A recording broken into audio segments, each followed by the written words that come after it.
Hello there, and welcome back to saberduelgaming, where we always take the high ground. And today we're looking at a game within the realm of boxing. Boxing has often had some of the most brutal fighting games ever, but also some of the more cartoonish.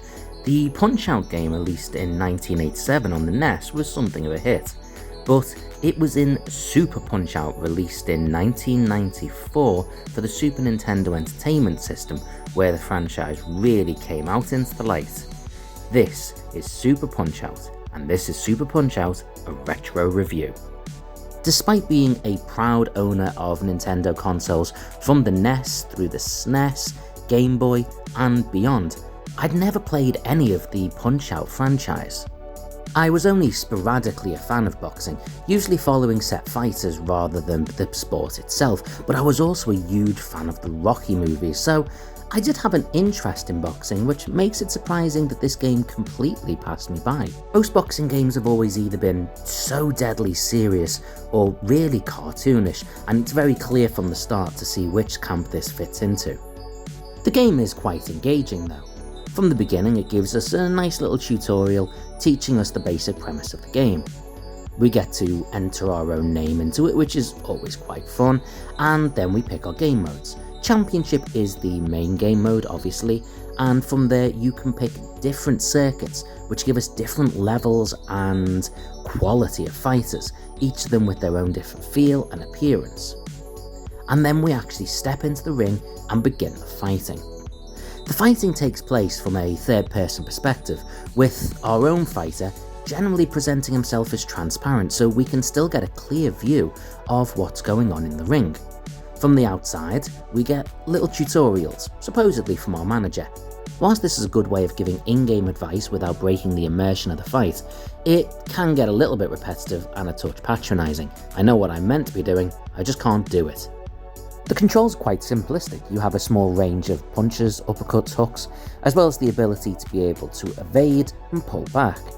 Whilst this could in theory get quite repetitive, it doesn't, because each of our opponents have different strikes and attacks, as well as different combinations required to be able to bring them down. It's also worth noting that you only have 3 minutes to win the fight. You can't draw or win on points. You have to get the knockout within 3 minutes in order to be able to progress to the next fight. Whilst this does take away from the realism, it does keep the fights fast-paced and the momentum going forward, stops the fights from going on too long and becoming stale. On its original release, Super Punch-Out received rave reviews. People praised it for not getting dragged into being a too serious boxing game, and instead focusing on fun and a video game feel. The one flaw that people pointed out was the lack of an easy to access 2-player mode. I say easy to access because for some strange reason the developers decided to put a 2-player mode into it, which was hidden behind a cheat code. This is something I really can't understand. A 2-player mode, especially in a game like this, is a real seller. Why put it in as a hidden cheat? That never made any sense to me. However, despite this, it still got really high scores. Whilst publications did vary, as they always do, as to just how good the game was, all the scores given were between 80 to 90%. Regardless of your ranking, that's a win for anybody.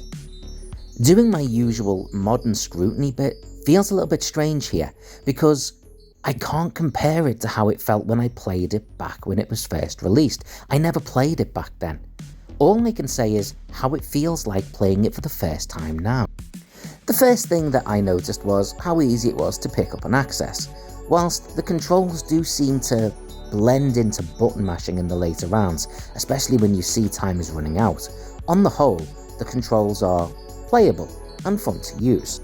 Also, because the fights are quite short and each opponent has such a different feel to them, the gameplay doesn't feel too repetitive, so that's a win for itself as well. The music is fine, if unremarkable, but the animation style is absolutely fantastic.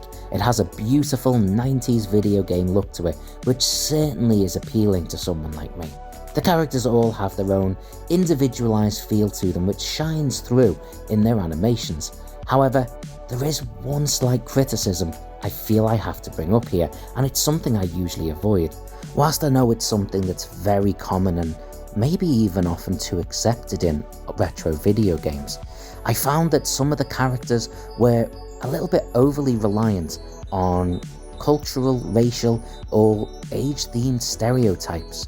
One of the characters in particular, I point blank refused to put in the video because the animation for them was borderline offensive. When looking at retro games, we have to appreciate the time at which it was made, so I'm not going to go too heavy into this, but I just didn't feel like I could make this review without at least commenting on it. It would have felt a little bit negligent.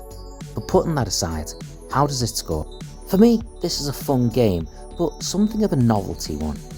I think this deserves a 6.5 out of 10. I'll enjoy playing it, but I won't give it too much time. Thanks for watching, everybody. Please consider giving this a thumbs up and a subscribe if you'd like to, and you can find us over on TikTok and Instagram.